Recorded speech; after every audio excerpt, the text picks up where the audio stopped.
Friends, in this lecture, we'll see about user datagram protocol. The user datagram protocol UDP is a connectionless, unreliable transport protocol. It does not add anything to the services of IP except for providing process to process communication instead of host to host communication. Why would a process want to use it if UDP is so powerless? This is a question. But there are some advantages with the disadvantages. UDP is a very simple protocol using a minimum of overhead. If a process wants to send a small message, it can use UDP, which does not care much about reliability. There will be much less interaction between sender and receiver for sending a small message using UDP.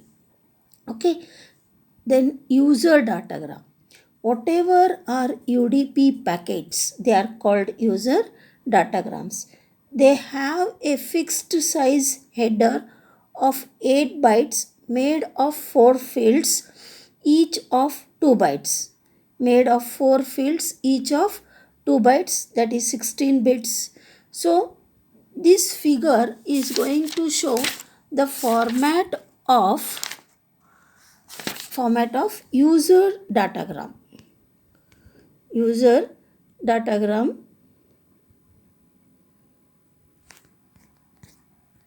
So you can see this is the diagram that is representing the user datagram format. Okay. The first two fields define the source and destination port numbers. So you can see here, no, source port number, destination port numbers. The third field defines the total length of the user datagram, header plus data. The 16 bits can define a total length of 0 to 65535 bytes. However, the total length needs to be less because a UDP user datagram is stored in an IP datagram with the total length of 65535 bytes. The last field can carry the optional checksum. So you can see the last field can carry the optional checksum. Okay, which will be explained later. So you got it? Header plus data. Header is of 8 bit. Okay, header is of 8 bit. So total, is it clear? Okay. So this is the format of user datagram packet. Then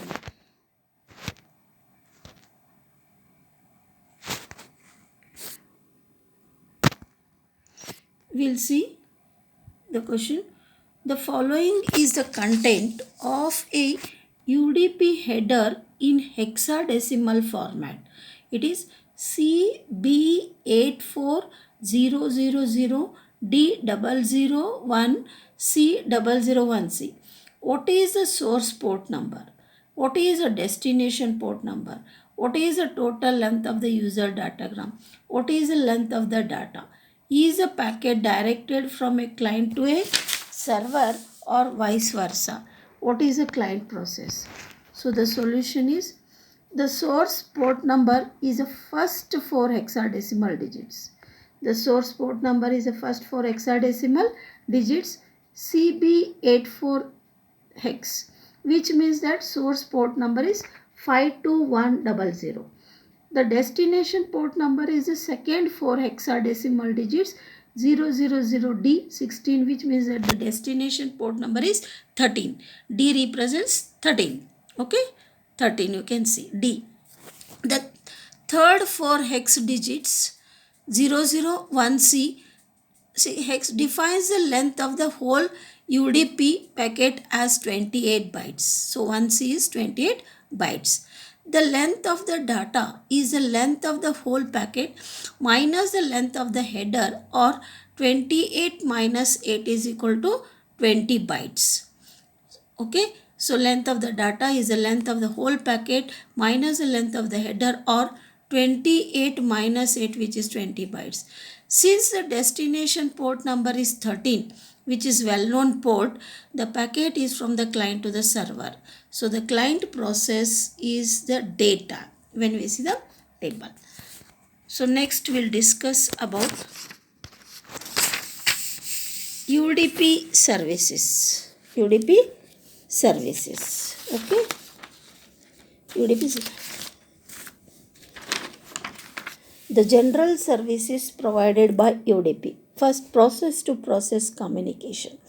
UDP provides process to process communication using socket addresses, a combination of IP addresses and port numbers. Next, connectionless service. UDP provides a connectionless service, means that each user datagram sent by UDP is an independent datagram. If they are coming from the same source process and going to the same destination program, there is no relationship between the different user datagrams. The user datagrams are not numbered. Unlike TCP, there is no connection establishment and no connection termination. Each user datagram can travel on a different path. Okay, now we'll go for ramifications of being connectionless. Is the process that uses UDP cannot send a stream of data to UDP and expect UDP to chop them into different related user datagrams. Instead, what happens is each request must be small enough to fit into one user datagram. Only those processes sending short messages less than messages less than 65507 bytes, which will be 65535 minus 8 bytes for the UDP header and minus 20 bytes for header, can use UDP. I'll repeat, it is messages less than 65507 bytes, that is which the processes which want to send short messages, that will be 65535 minus 8 bytes for the UDP header and minus 20 bytes for the IP header, can use UDP. Next we'll see about flow control. Okay, UDP is very simple protocol.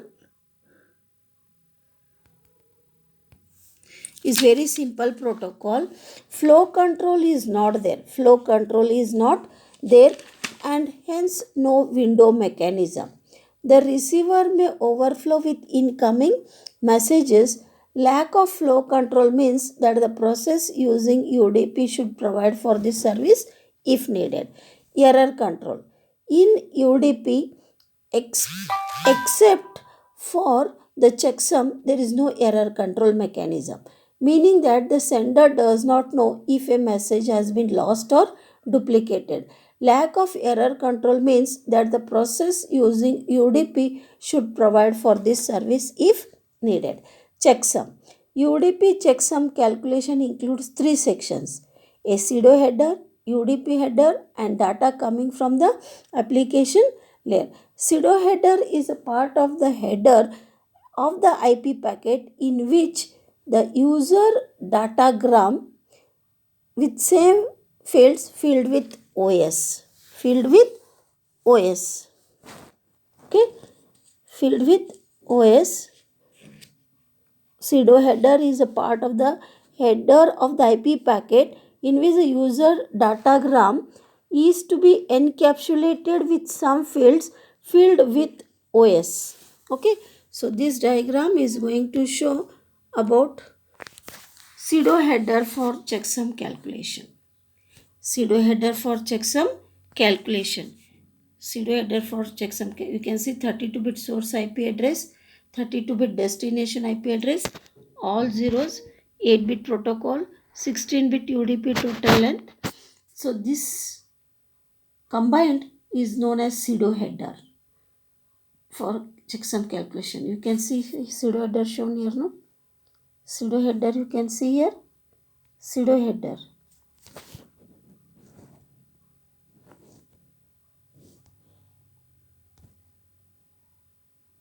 Pseudo header you can see here, no? Okay. Okay. This is the figure. Then header is source port address 16 bits, destination port address 16 bit, UDP total and 16 bits, checksum 16 bit, data. Padding must be added to make the data a multiple of 16 bits.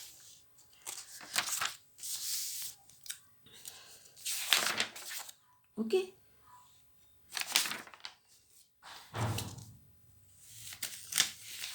Next we'll see about a user datagram may arrive safe and sound if the checksum does not include the pseudo header. If the IP header is corrupted, it may be delivered to the wrong host. To ensure that the packet belongs to UDP and not to TCP, that is why protocol field is added. Destination port address can be same if a process can use either UDP or TCP. Destination port number can be same. 17 is a value of the protocol field for UDP. The checksum calculation at the receiver will detect it and UDP drops the packet if this value is changed during transmission and not delivered to wrong protocol. Next we'll see about optional inclusion of checksum. Sender of a UDP packet can choose not to calculate the checksum. The checksum field is filled with all zeros. The checksum field is filled with all zeros before being sent. Where the sender decides to calculate the checksum in that situation but happens that the result is all zeros, checksum is changed to all ones before packet is sent. That is, sender complements the sum 2 times.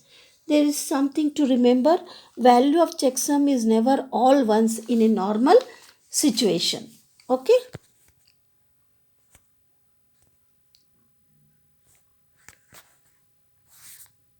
We'll see the next example. What value is sent for the checksum in each one of the following hypothetical situation? A. The sender decides not to include the checksum. B. The sender decides to include the checksum but the value of the sum is all ones. C. The sender decides to include the checksum but the value of the sum is all zeros. So solution is the value sent for the checksum field is all zero to show that the checksum is not calculated. B. When the sender complements the sum, the result is all zeros. The sender complements the result again before sending. The value sent for the checksum is all ones. The second complement operation is needed to avoid confusion with the case in part A. C. This situation never happens because it implies that the value of every term included in the calculation of the sum is all zeros, which is impossible. Some fields in the pseudo header have non-zero values. Next, we'll see about congestion controls.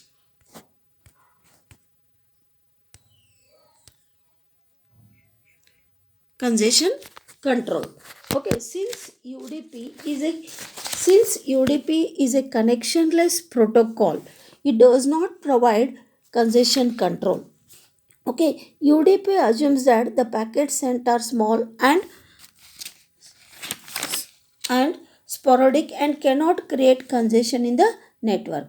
If UDP is used for interactive real-time transfer of audio and video, then assumption may or may not be true today. Okay, next we'll see about encapsulation. May not be true today when UDP, then assumption may not be true if it is real-time transfer of audio and video. Okay, encapsulation and decapsulation. UDP protocol encapsulates and decapsulates message to send a message from one process to another. Queuing. So queuing, whatever are queues are associated with ports in UDP. At client side, When a process starts, it requests a port number from the OS at the client side. An incoming and an outgoing queue is created by some implementation associated with each process, whereas other implementations create only an incoming queue associated with each process.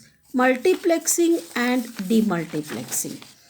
So there is only one UDP, but possibly several processes that may want to use services of UDP in a host running a TCP/IP protocol suit UDP multiplexes and demultiplexes. So we'll go for comparison between UDP and generic simple protocol. The only difference is that UDP provides an optional checksum to detect corrupted packets at receiver side. If the checksum is added to the packet, receiving UDP can check the packet and discard the packet if it is corrupted. However, is sent to header and no feedback. Okay. So next we'll discuss about UDP applications. Okay. UDP application. So UDP application. UDP is preferable for some application. Reason is some services may have some side effects that are either unacceptable or not preferable. To get the optimum, an application designer sometimes need to compromise. For example, in our daily life, we all know that a one-day delivery of a package by a carrier is more expensive than a 3-day delivery. Although high speed and low cost are both desirable features in delivery of a parcel, they are in conflict with each other. There is a need to choose the optimum. Okay. Next, we'll see about UDP features. Connectionless service. Okay.